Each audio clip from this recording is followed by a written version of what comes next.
1-dopa, also known as levodopa, and 1,3,4-dihydroxyphenylalanine, it crosses the protective blood-brain barrier, whereas dopamine itself cannot.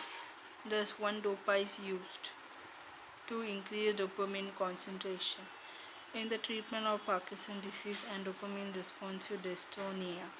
तो 1-डोपा जो है उसको बोलते हैं लेवोडोपा। 1,3,4-डाईहाइड्रोक्सीफेनिलानाइन जो है वो प्रोटेक्टिव ब्रेन बैरियर्स क्रॉस करता है और डोपामिन जो है वैसा नहीं होता। 1-डोपा जो यूज़ होता है डोपामिन कॉन्सेंट्रेशन को बढ़ाने में, ठीक है। तो डोपामिन कॉन्सेंट्रेशन जो है पार्किंसन डिसीज ट्रीट करने के लिए यूज़ होता है और डोपामिन रिस्पॉन्सिव डिस्टोनिया के लिए यूज़ होता है। Then prolonged use of zinc sulfate for the cure of zinc deficiency, reduce amount of copper, iron and calcium level in body.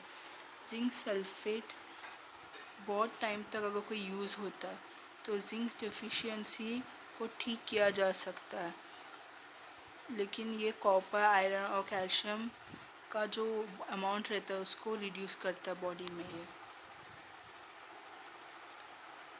Wilson disease is caused by access accumulation of copper in the body. Wilson disease क्यों होता है?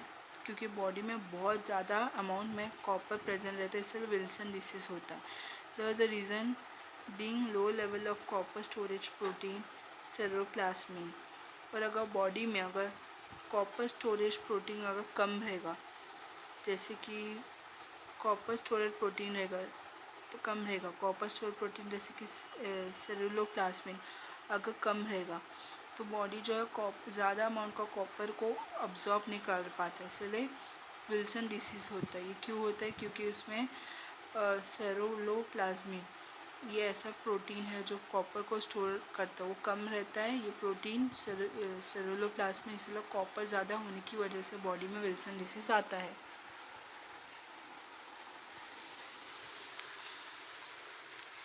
Hemerythrin, one iron center is pentacoordinate and other is hexacoordinate, and iron exists at per active sites found in marine invertebrates।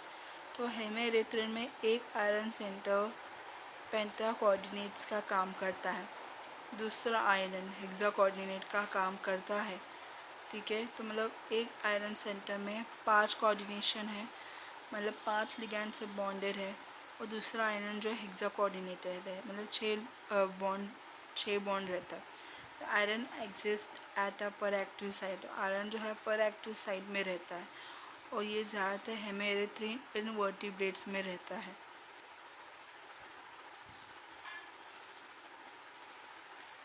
One two three four five six 1 2 3 4 5 हाँ, hemerythrin में एक iron 5 coordinated है, दूसरा iron 6 coordinated है, invertebrates में दिखता है। Even haemocyanin भी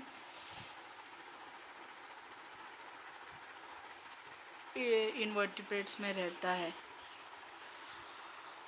Nitrogenous enzyme cofactor contain FeMO, also known as iron molybdenum cofactors। Nitrogenous enzyme cofactor में आयरन रहता है, मोलिब्डेनम रहता है, ठीक है। इसको आयरन मोलिब्डेनम कोफैक्टर भी बोलते हैं। नाइट्रोजिनेस एंजाइम कोफैक्टर में को आयरन मोलिब्डेनम कोफैक्टर इसलिए बोलते हैं क्योंकि उसमें आयरन भी रहता है, मोलिब्डेनम भी रहता है, इसलिए उसको आयरन मोलिब्डेनम कोफैक्टर भी बोलते हैं। इसमें आयरन मोलिब्डेनम दोनों रहता है। तो मोलिब्डेनम आयरन प्रोटीन कंबाइन होता है तो नाइट्रोजिनेस कॉम्प्लेक्स फॉर्म होता है। तो जब भी मोलिब्डेनम आयरन प्रोटीन दूसरे आयरन प्रोटीन के साथ रिएक्ट करता है तो नाइट्रोजिनेस कॉम्प्लेक्स का काम करता है। Coordination geometry of copper 2 in the type 1 copper protein pleistocyanin is distorted tetrahedral। So copper 2 का जो कोऑर्डिनेशन ज्योमेट्री है, तो टाइप 1 कॉपर प्रोटीन प्लास्टोसाइनिंग डिस्टॉर्ट होता है टेट्राहेड्रल में। कॉपर प्रोटीन प्लास्टोसाइनिंग का टाइप 1 डिस्टॉर्ट होता है टेट्राहेड्रल में।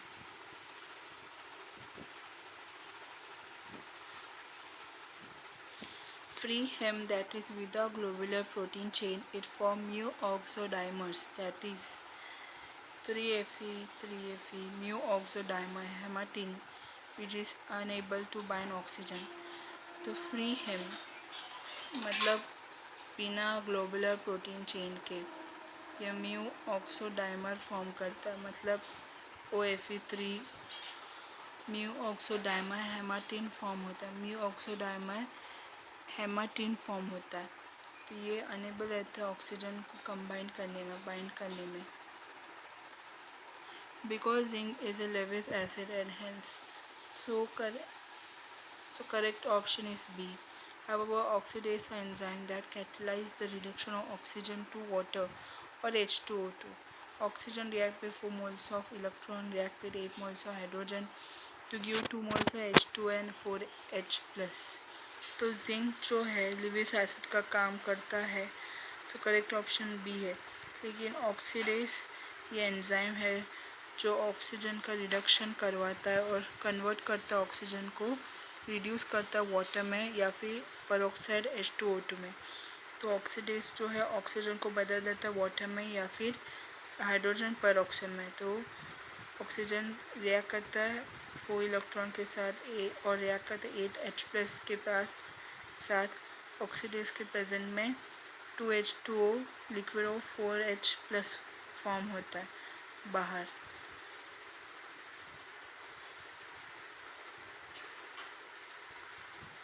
जिंक 2+ को इलेक्ट्रॉन मिलता है वाटर से, तो जिंक और वाटर के बीच में बॉन्ड फॉर्म होता है, तो वाटर का ऑक्सीजन में प्लस फॉर्म होता है, एक हाइड्रोजन निकलता है तो जिंक OH फॉर्म हो जाता है। आयरन किस किस में प्रेजेंट में? हेमोग्लोबिन और मायोग्लोबिन साइटोक्रोम्स में। मोलिब्डेनम नाइट्रोजन फिक्सेशन में प्रेजेंट है। कॉपर जो है हेमोसाइनिंग में प्रेजेंट है। जिंक जो है मेटल एंजाइम में प्रेजेंट है। सो आयरन जो है वो हेमोग्लोबिन और मायोग्लोबिन साइटोक्रोम में प्रेजेंट है।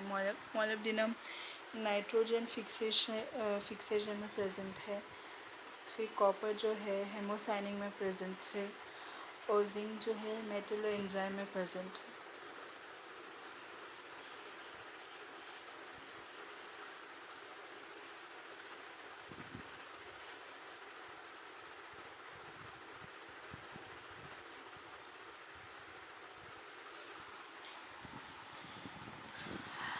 Biological reductant NAD+।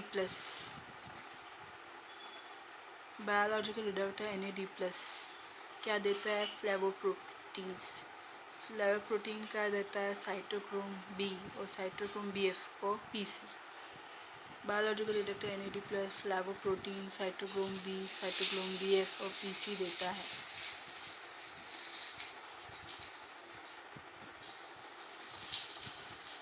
डीऑक्सीहेमो एरिथ्रीन ऑक्सीजन मिलने से पहले डीऑक्सीहेमो एरिथ्रीन रहता है। फिर डीऑक्सीहेमो एरिथ्रीन ऑक्सीजन में बाइंड होने के बाइंड होता है, ऑक्सीजन के साथ बॉन्ड फॉर्म करता है, तो ऑक्सीहेमो एरिथ्रीन में बदल जाता है। 1 2 3 4 5 6 1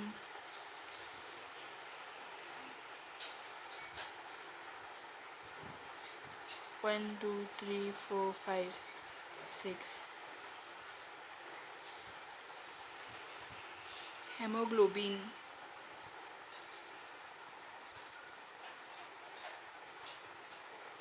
अच्छा हेमोग्लोबिन मेटा हेमोग्लोबिन में बदल जाता है में O डबल बॉन्ड O।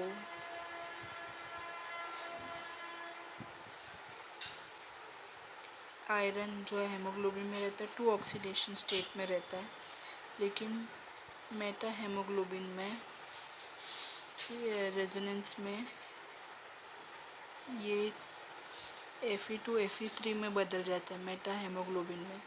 तो मेटा हेमोग्लोबिन में आयरन जो है 3 ऑक्सीडेशन स्टेट है। जो फेरोडॉक्सिन है, एस सिस्टाइन है, ये नॉन लेबाइल सल्फर है। फेरोडॉक्सिन में 4 एस सिस्टेनाइल लिगैंड है, राइट। तो ये एस जो है सिस्टरडाइन है, वो नॉन लेबाइल सल्फर है। EPR study show that Mn2 plus can replace Mg2 plus in nucleic acid processing enzyme। EPR studies बताता है कि Mn2 प्लस रिप्लेस कर सकते हैं Mg2 प्लस को न्यूक्लिक एसिड में, जो प्रोसेसिंग एंजाइम का काम करता है। नाइट्रोजन रिएक्ट करते हैं 8 मोल्स ऑफ हाइड्रोजन के साथ 8 इलेक्ट्रॉन के साथ और 16 ATP के साथ, ताकि 2 मोल्स अमोनिया फॉर्म हो सके।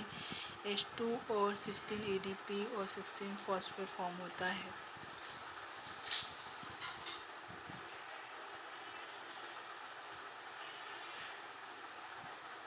फिर कैम्प्टोथेसिन and quinoline alkaloid is used as chemotherapeutic agent in treatment of leukemia। कैम्प्टोथेसिन जो है, जो क्विनोलाइन अल्कोलॉइड्स है, उसको केमोथेरेपी एजेंट का काम करता है और ल्यूकेमिया जैसे कि ब्लड कैंसर के लिए ट्रीटमेंट के लिए काम करता है।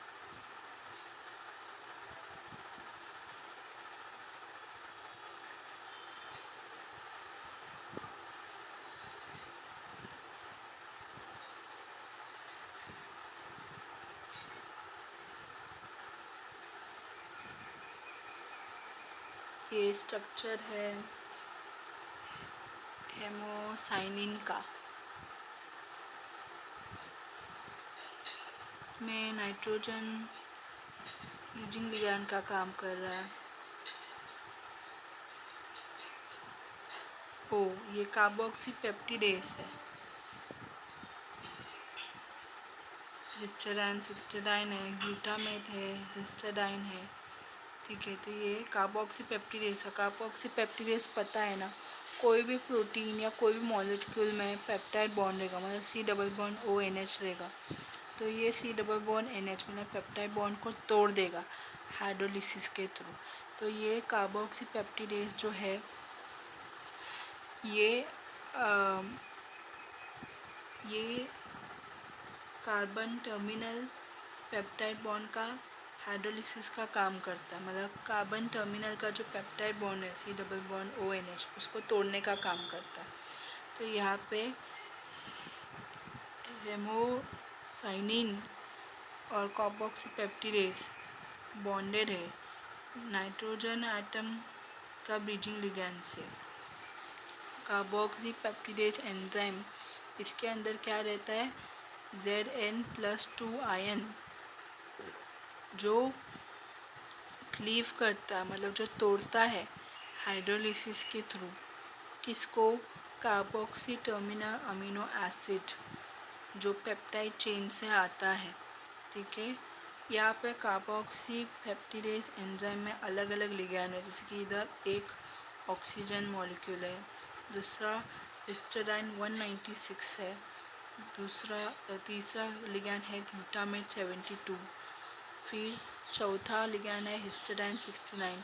तो मतलब यहाँ पे 2 टाइप का हिस्टाडाइन है, एक 196 दूसरा है 69, और एक ग्लूटामेट है 72 और एक ऑक्सीजन वाटर। कार्बोक्सीपेप्टिडेस एंजाइम में Zn2+ रहता है, और ये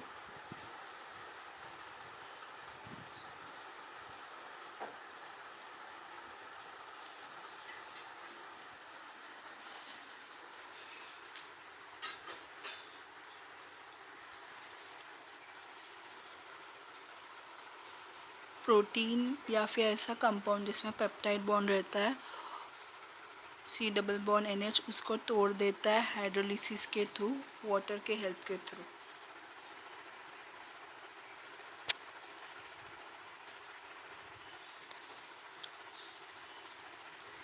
Vitamin B12 molecule is built around chlorine ring containing cobalt 2 atom.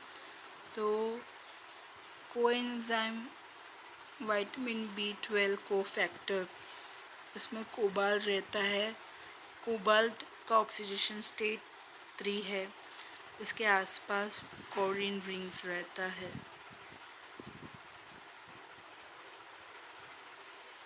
Chlorine ring और vitamin B12।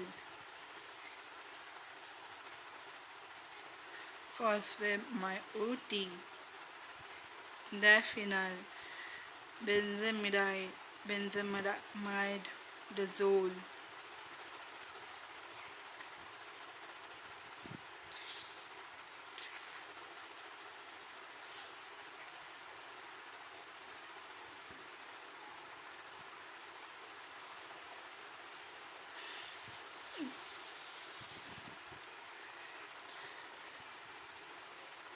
diphenylbenzamidazole, phosphate mighty 2।